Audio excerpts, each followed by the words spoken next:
I dug out my own cultivation core and gave it to a little beggar by the road, just so she could stay alive, but later I found out she was the lost princess of the Fuyao Empire. I helped wipe out her enemies and plot her rise, and a few years later, I raised her into an empress admired by all.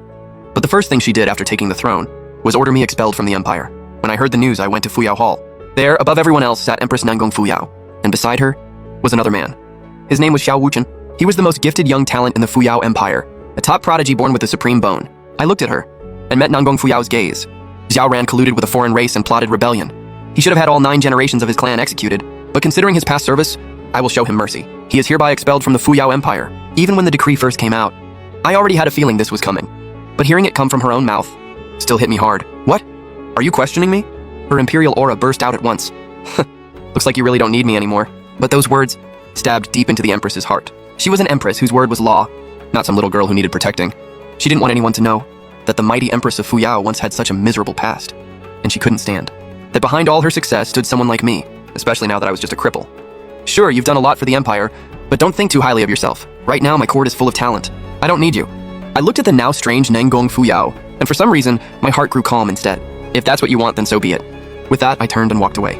As I passed the courtyard, I casually pulled out the long sword stuck in the ground. The moment the sword left the earth, a violent roar came from beneath the imperial capital, as if some overwhelming power was about to burst out. The world only knew I'd lost my cultivation core and become a cripple, but no one knew I'd awakened something unique, a cheat system meant only for transmigrators.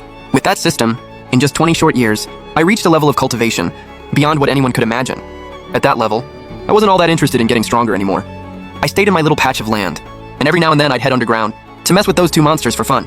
But now, maybe I could keep improving through the system's mission and see what lies at the end of cultivation. According to the system, I needed to head south and take on a disciple of my own. I'd long heard how beautiful the southern lands were, and now I could finally go see them for myself. The moment I left, the capital of Fuyao fell into total chaos. Can somebody tell me what the hell is going on with the seal? Ever since those 2 monsters were sealed beneath the capital, they've always stayed quiet. There was never any sign they'd try to break out. Your Majesty, we just checked.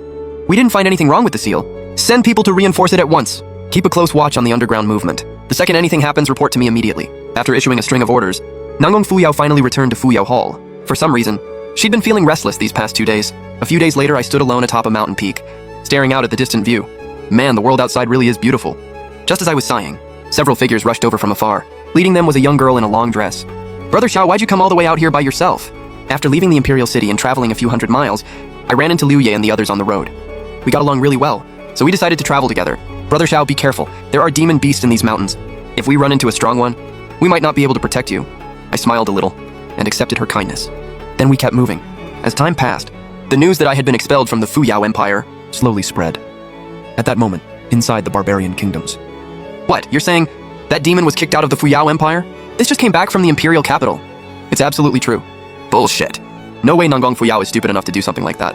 How dumb do you have to be to pull that off? So you're saying we don't need that alliance anymore? Our 2 barbarian kingdoms are among the strongest powers in the southern frontier. That tiny Fuyao Empire, I never thought much of it to begin with. And now they think they can stand on equal footing with us? The only reason we kept quiet before was because that demon was there. If he's really gone, then there's no reason to give the Fuyao Empire any respect. At the same time, beneath the Fuyao Empire, the 2 sealed monsters brooded in the darkness. The pressure's been gone these past few days.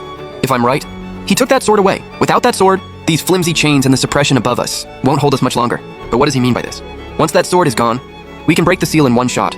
When we get out, I'll make these damned humans pay. Just then, footsteps came from above. An old man and a young man led a group of cultivators to inspect the seal. Grand Tutor's son, don't you think? Xiaoran did make huge contributions to the Empire, so now he's really just being cast out like this? Xiaoran was impressive back then, but back then was back then. Now he's nothing but a cripple. Every word of their conversation fell clearly into the darkness below. The 2 monsters' eyes widened instantly. Xiaoran was expelled? Whether that rebellion charge is true or not, one thing is real, he clearly doesn't know his place. He's obviously just a cripple, yet he still leans on old achievements, and acts like he's somebody important. Now that he's been expelled, that's the best ending he could ask for. But the moment Grand Tutor's son finished speaking, 2 earth-shaking roars exploded from the darkness. Xiaoran really was expelled from the Empire. If he's gone, then break the seal. We're getting out, now! Meanwhile, back in Fuyao Hall, Nangong Fuyao still had no idea what was happening, but her face had already turned ugly. Just moments ago, the 2 barbarian kingdoms sent word that the alliance talks would be postponed. For the Fuyao Empire, that was a huge deal. Carry out my order. Prepare 2 lavish gifts and send them to the 2 barbarian kingdoms. Your Majesty, won't that make them look down on us? The alliance matters too much to the Empire. But if we keep yielding like this, as long as the alliance goes through, a few slights don't matter. Wise as always, Your Majesty. Wise as always, Your Majesty.